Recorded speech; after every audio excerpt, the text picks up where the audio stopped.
Hola y bienvenidos a la reunión. Hello, and welcome to the Cottage Heart and Vascular Centers.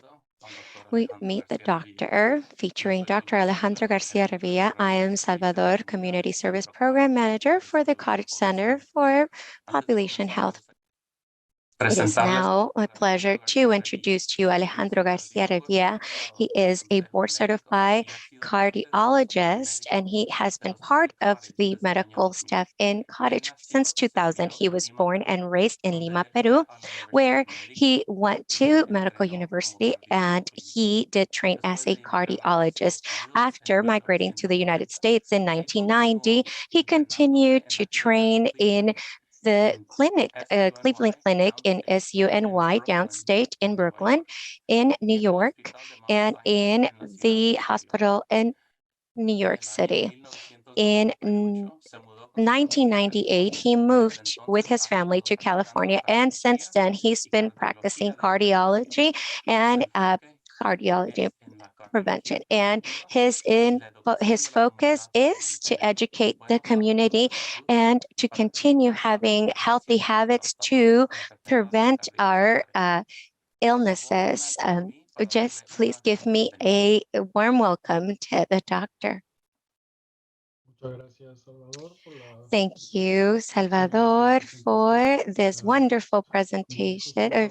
Just like Salvador mentioned, my name is Dr. Alejandro Garcia.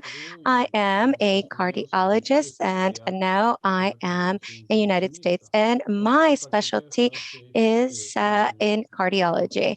And I've been practicing for 25 years here in California, and I am a member of the staff here in Cottage Hospital. And when I um, when I stopped doing my medical work, and also a lot of medical work, and because of that, I united with Cottage. So I'm here today to be able to share so that the next 30 minutes we talk about some of the prevention of cardiovascular diseases. I have no conflict of interest in this presentation related to this. Tomorrow, we will be celebrating World Heart Day. This has been officiated by the Federation of Heart and Health. And as it is, this presentation I decided because it is so important that just the community in general, that they are aware of the risks that they may have or any risk that they may come arise. And the main topic of this campaign is just like we say it, to overcome the cardiovascular diseases. This is what is important to everyone, whether it's one patient or a family member. And these can also damage us, and also we can also have probabilities we can have a lot of problems in the future if we do not tank them. I do apologize because this is the only slide that we have in English, but just to focus the dangerous of the cardiovascular disease in the world. It's the world's number one killer. It's about 18.6 million that it kills every year with cardiovascular disease. It's about the third part of all the deaths in the world, and a lot of them it happens in countries of low income, or third world countries. The cardiovascular diseases, as it is, it could be because of cancer, or even in some cases COVID that we experienced, respiratory diseases. And then also the vascular diseases can be prevented if we're willing to identify uh, doing these things. And one of them is we have here, and just basically developing this presentation. We're going to talk about high blood pressure. We're going to talk about high cholesterol and overweight and obesity, and diabetes, tobacco, and how these illnesses can cause damage to our cardiovascular system and others. So it's better to be safe than sorry. This is something that's common in our Latin countries. That's what our grandmas used to say. And to prevent is something quite easy, basically, is to educate and create knowledge. And it's something that's free. You absolutely do not pay anything. And the objective of this prevention is to better our health. And also the most important thing in this in presentation is that the earlier you start with these programs of prevention, it's better because here these habits ever since we're young, we go through life with this. So currently there is a very interesting program, and we'll talk about it at the end of this, where the focus of these presentations of prevention is in the children that start at the age of 5. We would give them information about healthy habits, about adequate diets, and physical health, and et cetera, et cetera. We'll talk about that further on in this presentation. Well, okay, so cardiovascular risk factors, they focus on, okay, so we ask, okay, will it happen to me? Am I going to be at risk? And so I want you to identify with these factors, risk factors. So those that are listed on your left is factors that are not modifiables. One, we have these factors as since we're born. So yes, we have gender, and so that is also something common in both genders. And then also the cardiovascular illnesses are all more frequently found in ages of 55 and older, but that's not also so true, unfortunately. But yes, gladly, I was able to save a life of a 28-year-old man. And those that also have family history, like parents, brothers, or if they have cardiovascular issues. And especially when you see these diseases, especially at an early age, that is something important. On the right, we have state and these risk factors that they're modifiable. And the most common one is arterial hypertension, and there's also a variant of the metabolic syndrome and also elevated cholesterol. And then I will talk about these terms. I want you to know and for you to understand what is your LDL. Obviously, tobacco, not just tobacco, but just inhaling that smoke. It includes electronic cigars and obviously any products that have tobacco like marijuana. And obesity and metabolism is something very important. Stress is something is super important. We will talk about how to handle your stress to be able to prevent this.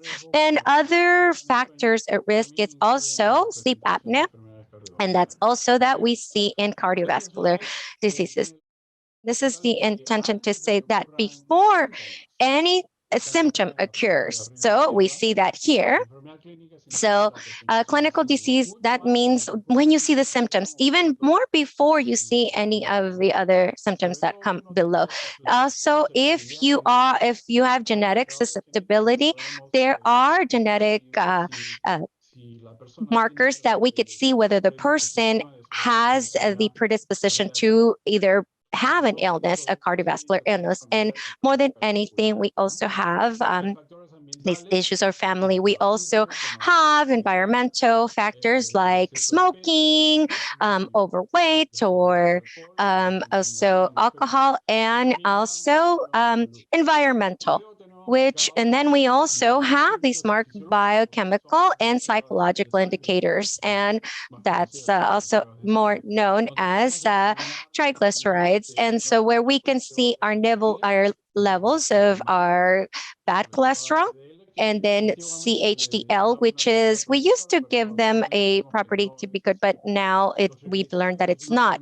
So now we have triglycerides, that is another fat that is also blood pressure, and then we have obesity, diabetes, and then new indicators to detect those problems. Then we have subclinical diseases. And once again, you might not have symptoms just yet, but it is easy to detect them with certain studies, maybe images, just maybe we have an ultrasound, or I'm sorry that I didn't spell it correctly, but we can also do coronary calcium, so be able to take an image of our heart, and when we are able to see that coronary calcium, and it has been a risk factor because that technology is quite new, and it's been about 10-15 years, but little by little it has been incorporated with our tools to be able to detect these illnesses, especially coronary. And there's other studies and the field dysfunction, and that is another one that is also used. And just recently, okay, that is the clinical diseases. So, well, let's say if we haven't caught these on time and we only focus when we find the symptoms, then we've lost valuable time to be able to prevent or to be able to help this illness and the progression. And that is also so that I can give you the knowledge that we do have preventions and also these symptoms that can be prevented. A lot of the illnesses or cardiovascular diseases, they don't start in the heart. They start in the artery. This is a artery. We have normal blood flow. It's clean. And this is now an artery that has a blood clot. So and then we have like cholesterol, or we also have because of diabetes or because of tobacco.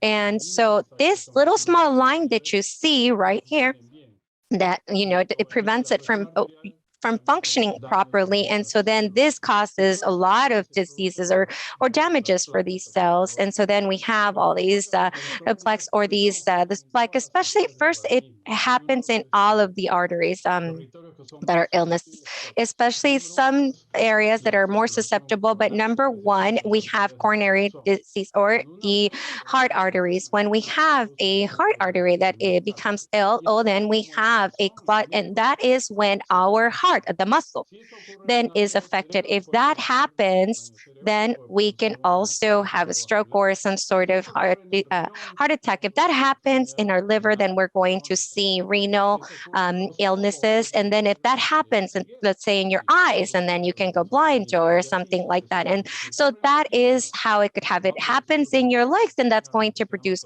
pain and a bit of inflammation. And then we also have gangrene and what can affect your feet. So let's say that illness that starts in these arteries can go and travel everywhere. So it's important that we try to prevent this. So now we're going to do with blood pressure. So now we have the blood flow that moves on between the walls. And so then we see two numbers. The numbers is we have the systolic rate. And so we have this here. And then this is the force of the arteries when the heart beats. And then the bottom one is diastolic rate. And then that is also the rate is between the heartbeats of the heart. So then we see the blood pressure on that system, and then we see that pressure go through. So these are the numbers that we proposed as normal. And then the ideal blood pressure would be less than 120 over 80 for systolic, and then elevated if it's 120 to 129, and then systolic, and then we always have to have this one. And then hypertension is considered when we have the pressure at 130 to 139, and then diastolic is 80 to 89. And then the second stage, where blood pressure is above 140, then systolic, and then diastolic is 90. And here we can say that we repeat it here. And then this condition that we're going to analyze today, the most important factor that we have to do here to prevent these is so that we can also change our lifestyle. The most important thing is one of the most important things is that we exercise. We need to focus a lot on our food intake also when it comes to the arteries, and that is something that we're going to see on our next slide. Obviously, consuming alcohol, we need to also get down on weight and stop smoking, and then we'll see all this in our other slides. This is a little bit more just to reiterate that normal blood pressure is less than 120 and less than 80 with diastolic. And then elevated blood pressure is when we're doing 120 to 129. And then we have diastolic at less than 80. And then we have the high blood pressure between 130 and 139 systolic. And then we have 80 with 89 for diastolic. And then we have also high blood pressure when it's 140 or higher. And then we have diastolic at 90. And then hypertensive crisis is when our blood pressure can go higher than 180, 200, 240. And then we have higher than 120 on diastolic. In all of those levels, we don't have control, right? Hypertension, well, we don't see symptoms up until it's a bit too late. So if we go up to 180, then obviously we have headaches, or we're dizzy, or you possibly go with a stroke or a heart attack, and something, or you have a tear in your aorta. So that is something that is important to know which one and where you are, what numbers you are. And also the consequences for high blood pressure are also, we can also have a stroke or vision loss, and then we can have also heart attack. And then when we see and we have all these problems, or kidney and disease failure, and then parents or patients go into also dialysis, and then sexual dysfunction, and then also then we have a lot of issues with the leg, and we can even see gangrene. And so salt is probably the most important factor for high blood pressure. There is no medicine or pill that works if we do not change our habits, and also reducing the intake of salt. The American diet in we see a standard of 3,400, and actually we recommend no more than 1,500 milligrams of salt a day. And there's ways, there's different plans that we're able to reduce the consumption of salt. But what is so important, especially here in the United States, is verify the nutrition facts and the salt in every one of our foods, especially this little card or this ticket where you could see the sodium. Is so important that you see what is the amount of sodium and the amount that you're going to consume. And I'm not going to go into details when it comes down to this, but it's extremely important that, those that have studied in my country and then in China, the consumption of salt is sodium, but if we substitute a portion of the sodium and we use a bit of potassium, then we have seen that since it's an intervention in a community, then we probably see, but it does go down. And so the effects about the deaths is high. And let's say for a stroke, or we see it's about 30% with just preventing. So by substituting the salt, sodium for potassium, and we can't really prove it exactly, but I mean, it is said that a third of potassium there is sodium. And with that, the chances of having cardiovascular disease, they will decrease by a lot.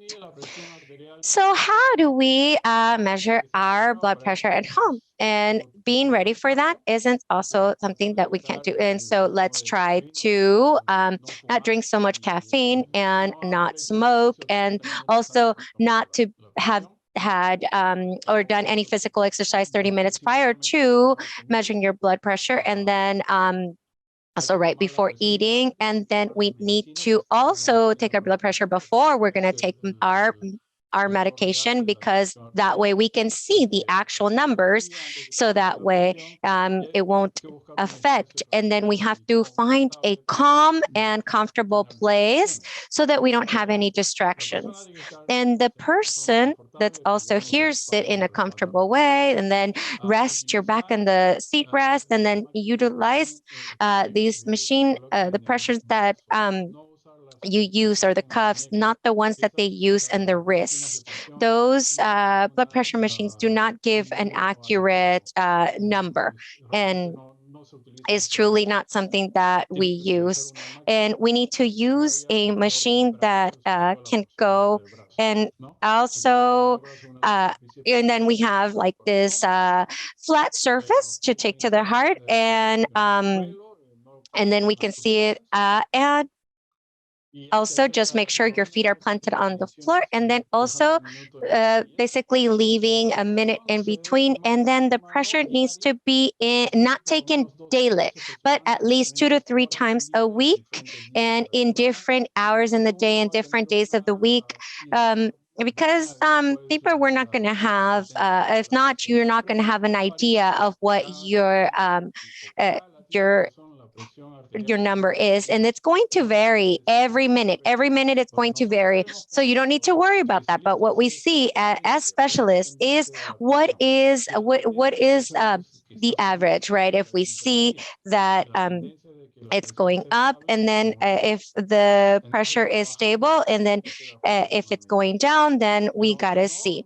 But don't get scared, because it could be high. What is important is to see the levels as to where it's going. And so now let's go with diabetes. That's a diabetes that is very common in our communities, especially in United States or in Latin America. Obviously, it affects especially we have, it is 4 times more common in women than in men. And 1 in every 10 people in United States, they have diabetes. The Latinos, 3 out of 10 have diabetes. And then we have the cardiovascular diseases, and those are the ones that whether it's a stroke, or if we have also a heart attack, or et cetera, et cetera. And what's important in diabetes? Diabetes, we need to be able to manage our sugar levels in our blood. And it isn't just that the rate of the sugar has to be less than 100 milligrams per liter, but also the A1C. The A1C, which has to be more or less than 6.0, and so that everything is over 6.0 or 6.2, it's considered that is abnormal. If it's more than 6.5%, then we see it as a diabetes as it is. And so we need to also check our blood pressure, and that's extremely important. And also, if we smoke, it's even worse. So here we have all this diabetes and cholesterol, and also smoking. So what do we need to do? We need to take our medication just like the doctor recommends. We need to be active at least 30 minutes a day, 5 times a week, and also keep our weight down, eat healthy, and that is something that's going to help us. So then we move on to metabolic syndrome. This is very common. It consists of a lot of factors at risk, like we said: blood pressure, cholesterol, life habits, and new risk factors. It occurs frequently in individuals with a determined morphology, and usually with an increase in the abdominal circumference, and also like we call the arteries. And truly, it's when we talk about metabolic syndrome, it's an illness. And then this is also the definition of the metabolic syndrome. If we have more than these 3 risk factors, then we're sick.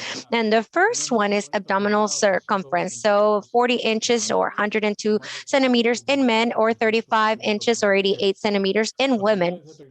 And so I always tell you that we have fat in our blood. And so then we also triglycerides levels. And so levels of HDLC, if it's lower, less than 40, or in women, and then 50 or more in women. And then blood pressure, as we've seen, 130 or 85, that is also at risk. And then if glucose while fasting, it's more than 110, then we're okay. So if we have three or more of this, then automatically we have these symptoms. And so here we have the diabetes. And also, we don't want to get to this level. If we're in this level, we need to get out of this level. And that is the reason that we need to make sure that we prevent it.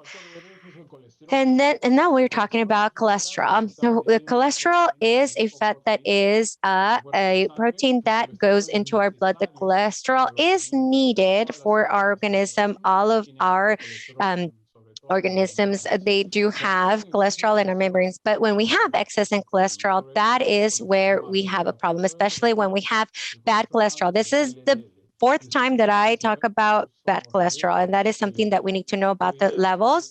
And the ideal is that LED is less than. And you haven't had any cardiovascular disease, and if you already had an event like a heart attack or a stroke, or you have a dialysis, it has to be less than 70 ml. And sometimes some of the schools of cardiology in the United States, they're saying that the LDL has to be less than 50.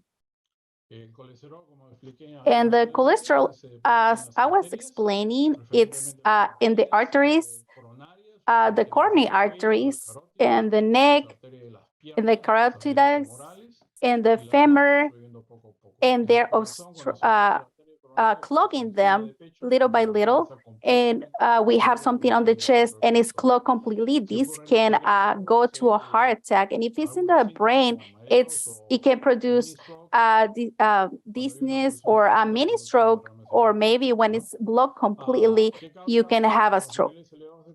What causes the high cholesterol? The overweight, being sedentary, and things that you can modify, and also the poor diet. Tobacco is also very high risk, and it can damage your lungs, and also it's affecting your arteries, because it's doing that. Those little cells inside the arteries are not functioning correctly, and they're allowing that its cholesterol is going to the walls of the arteries. The tobacco is producing one of 4 deaths, and also damages the heart and other parts of the body. And the most important thing is the motivation. If you understand that the tobacco can produce death, that's the best motivation that you can have to quit. And it's never late to stop smoking. Obesity, that's the fat in the body. And like I said, those are cardiovascular diseases, the high blood pressure, all of these. This is very critical, like I explained, and the metabolic syndrome, you have to be in less than 40 and less than 35. And losing just by 5% of your weight, you can lower your risk of having any cardiovascular diseases. How much physical activity do I need? The Heart Association is telling us that at least you have to do moderate exercise 150 minutes per week, and you can have to do it intensely. Maybe go up a hill, maybe walk in a treadmill, something intermediate, something more than just walking. But walking, it's enough for some people, and we understand the maybe you have some joint problems and they don't allow you to walk as much. And we have a series of alternate exercises, as swimming, for example, or maybe go to a bicycle and just use that bicycle. And that's a physical activity that will allow you to have this activity. And when you're walking or exercising more, you can feel that wellness in your body, and you can add intensity to your exercise so your heart can starts adapting to this. And you can add, or you need to add muscle. You need to lift weights or any kind of activity that will enhance your resistance. When you're doing a physical activity, will make the person feel much better. The stress is also that affects the cardiovascular diseases, and you have to learn to take time for yourself. You don't have to be a workaholic, like we said in the US. You have to look for some time for yourself to relax, to just, you don't have to be out for 2 hours, maybe 15 minutes of relaxing and meditation. Sleeping more is very important too. They have to, every person have to sleep from 7 to 9 hours per night, because if you sleep less, you're going to have these cardiovascular diseases. You have to know how to manage these worries in life. You have to laugh. And that's what I tell my patients every day. You have to connect with other people. You have to establish these relationships with other people. And sadly, the technology and all the digital war have prevented to have those relationships with people like we had before. We have to be organized. We also have to work with the community. And the most important thing, just leave behind our bad habits. This is compilations of what we had before. And those are the things that we can do to prevent those cardiovascular diseases. We have to eat healthy. We have to do more exercise. We have to have a balanced weight. You don't have to smoke. You have to have your lower levels of cholesterol, and also the blood pressure and the sugar. These are other recommendations to improve your health and your cardiac health in general. Physical activity, eat well. To my patients, I don't tell them, don't eat these. You can eat everything, but it has to be just a little bit. It's important because in the US, we have these mega portions. So we have to eat in smaller portions. We have to choose some products that are less processed. If they're whole grains, things like that, we have to balance the proteins and the fats. We have some fats that are very beneficial, as like the avocado. It's very popular here in California, and also olive oil. We have to avoid all the processed foods. We have to eat fresh. We have to avoid the food that have too much sugar. And I'm talking about specifically about sodas. You start since you're little. I always suffer from that because I consume too many sodas since I was a child or a teenager. And that's not good for you. Since little, we have to teach our children to just put aside the sodas. Maybe they can drink natural juices or water. They don't have to drink that. And I said it before, we have to lower your salt intake, 1.5 grams per day. And you have to lower your consumption of alcohol. It has to be more moderate. And this is a picture of all the variety of fruits and vegetables that you can see. We have all the colors for all the people. We have to eat vegetables and fruits, and that will be good for you. And finally, I would like to present this that was launched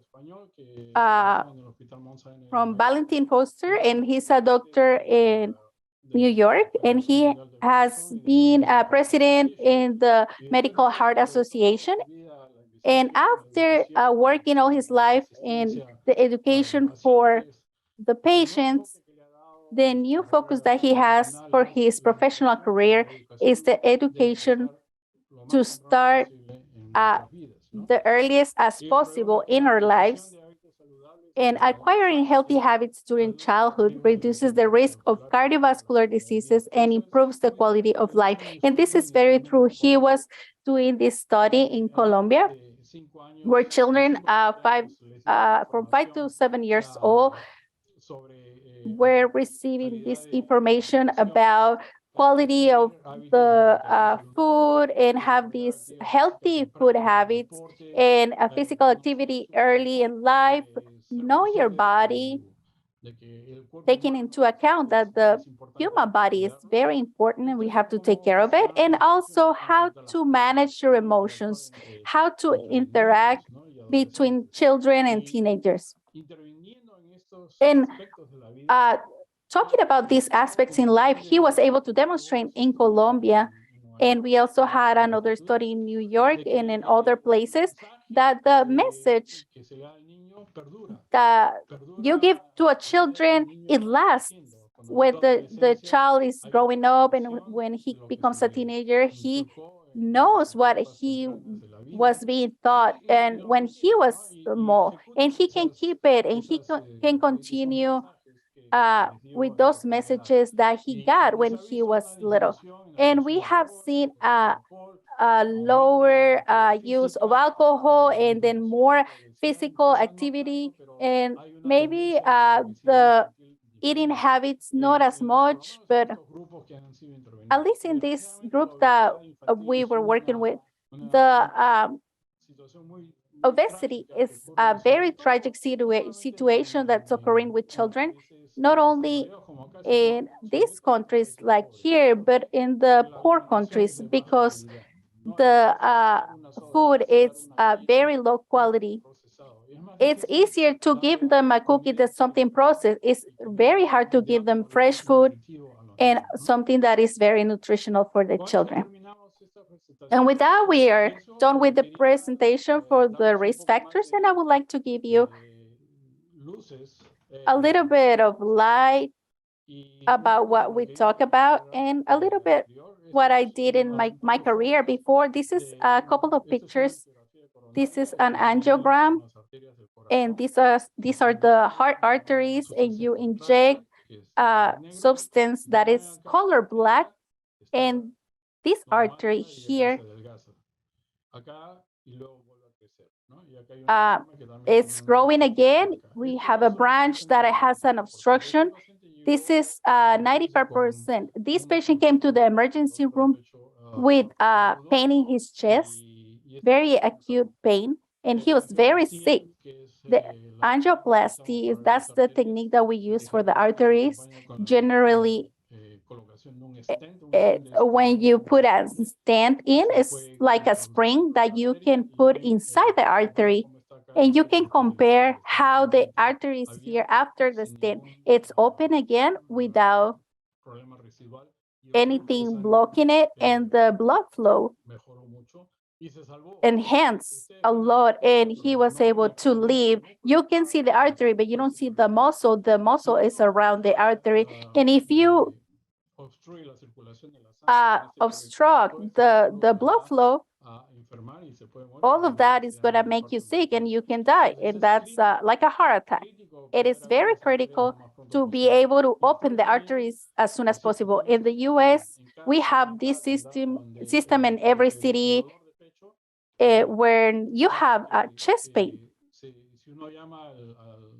If you're calling the 911, they have the whole system they can develop to take the patient immediately where they can do this procedure. And at the beginning, it was to do it in the first 90 minutes when you first had the symptoms to open the artery. And right now we are at least in the first 50 minutes. When you have pain, you call the 911, the ambulance comes, they take you to the hospital, and they go to the laboratory.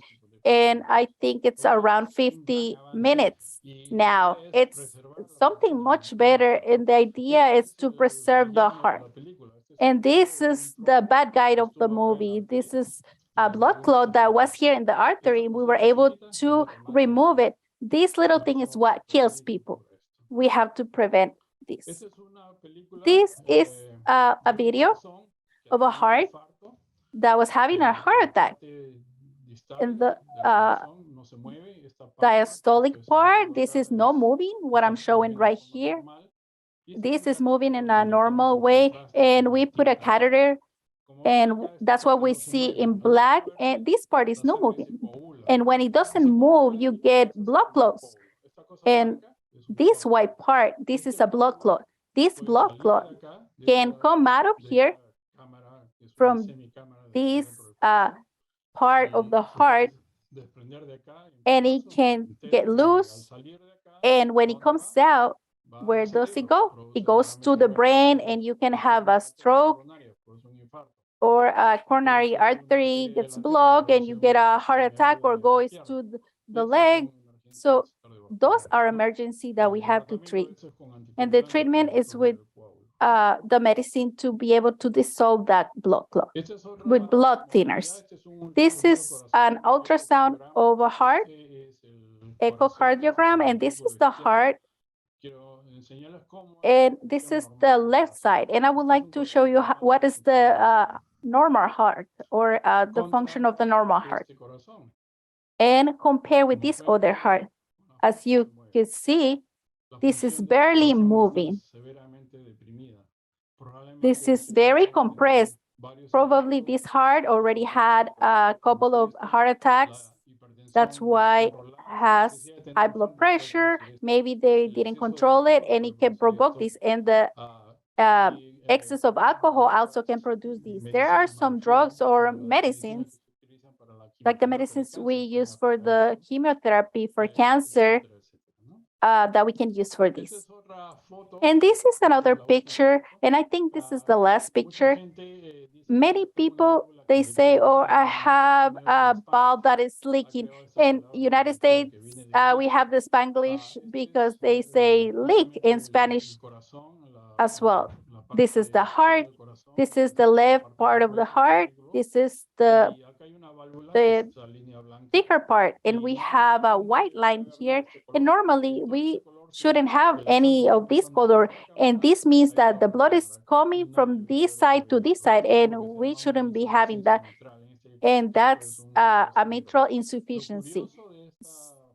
What's curious about this patient that I just saw 2 weeks ago, this is a person who is 70 years old, and she has done exercise all her life. She's a vegetarian, and she does everything that she needs to be doing. And she has a problem in this bulb. So she doesn't have any symptoms. We put her on the treadmill. She was walking for 10 minutes, and she works more than I can do without a problem. And what does this mean? That the heart has adapted to this condition, and she doesn't have any symptoms. And when you fix this is when the patients start to have any symptoms, or the heart is getting dilated, or you can see it here that is very low. This is an extreme case.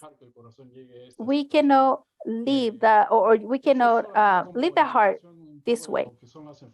And this is just to show what are the cardiovascular diseases. And this is everything.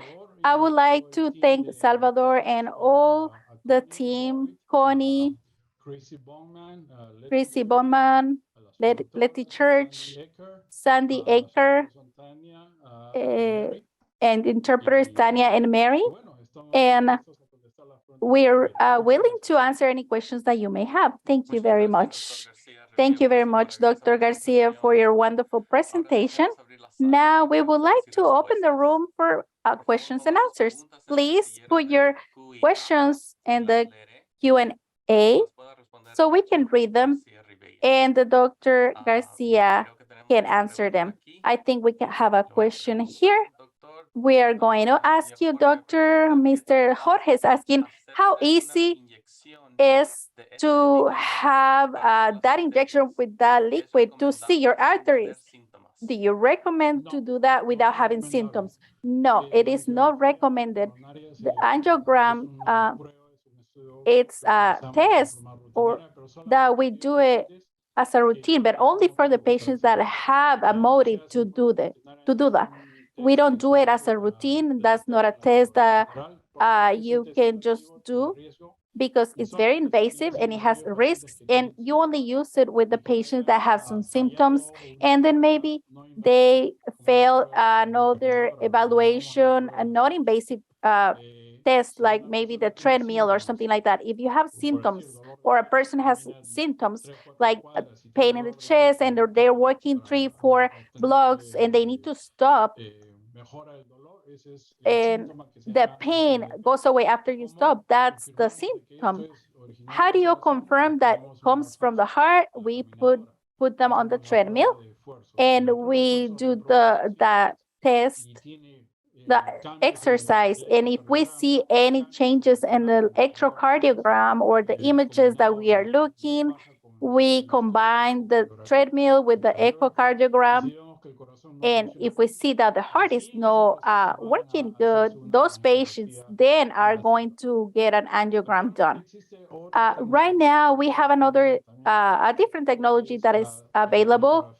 That's the angiogram that is non-invasive, and you do it with these X-rays that are special and very fast, where you can reconstruct all the arteries without putting the catheter. It still has some limitations because the heart is an organ that moves a lot, and these tests are made for those organs that are not moving. So they're just developing this software to be able to correct that movement and to be able to detect the coronary diseases. And they're using them, and they can do it here in the hospital cottage. Thank you, doctor. We have another question.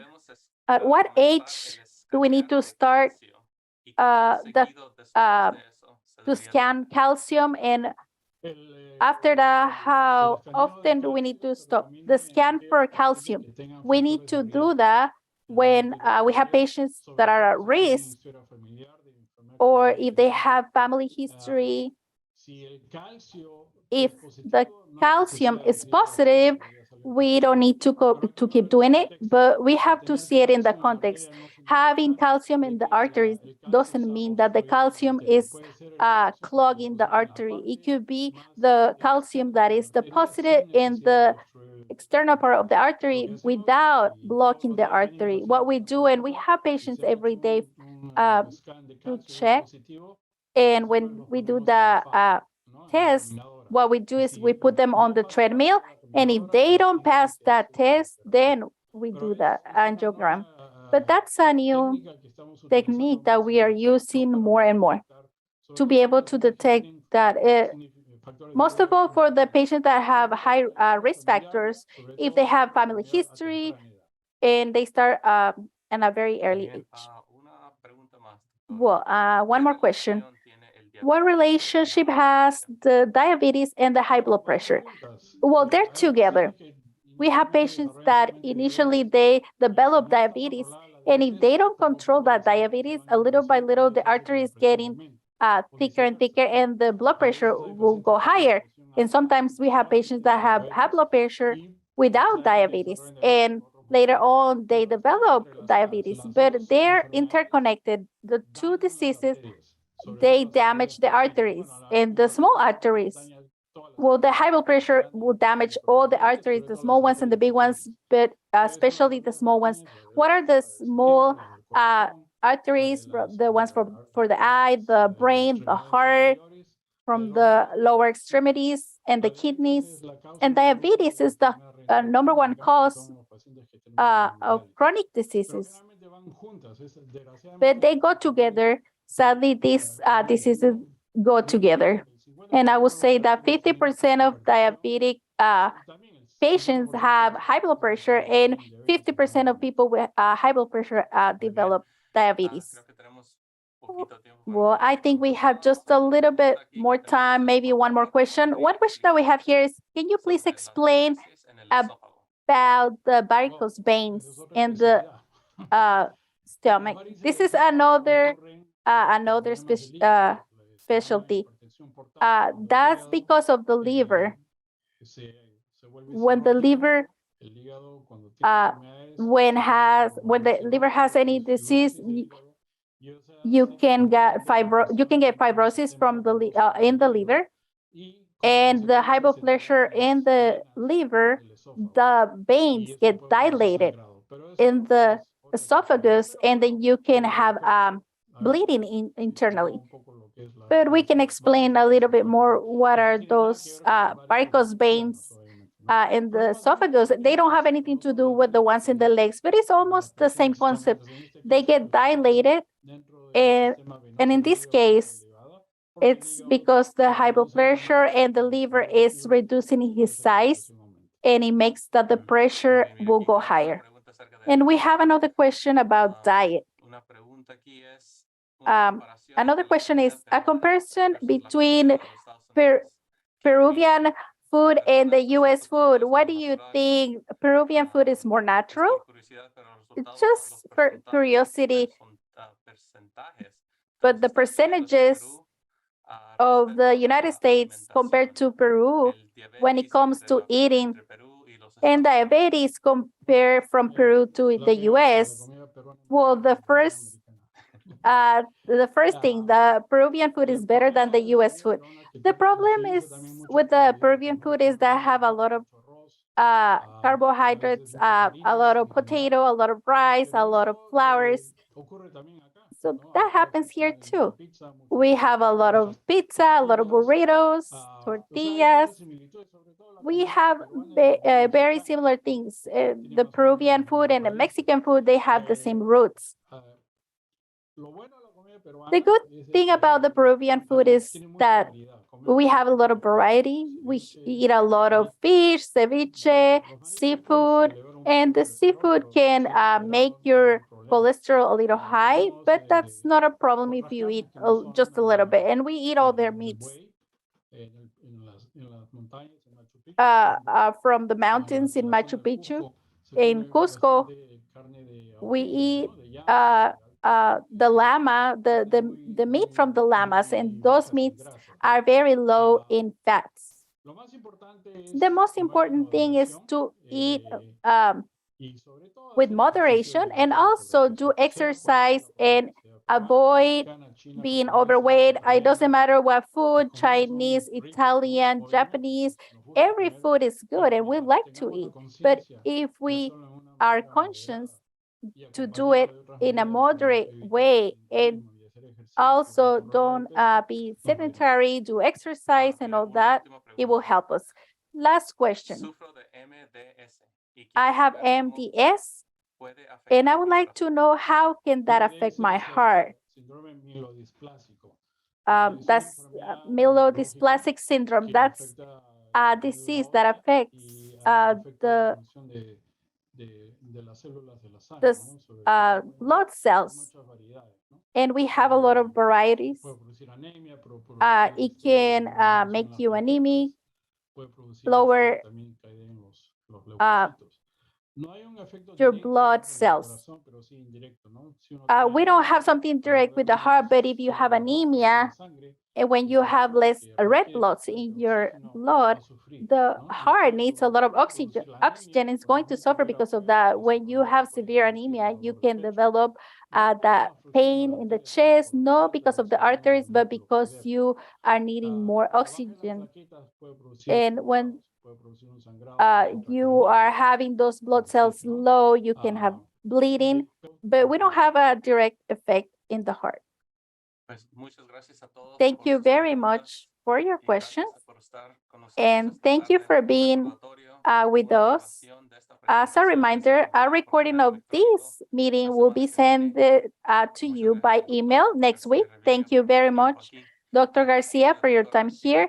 And the office of Dr. Garcia Central Coast Cardiovascular, it's in front of Hospital Cottage and 334 Sue Patterson, Suite 208. And if you have any more questions or you would like more information, please call his office. His phone number is 805-967-0497. One more time, his phone number is 805-967-0497.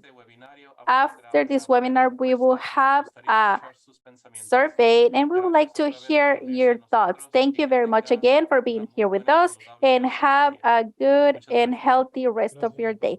Thank you very much.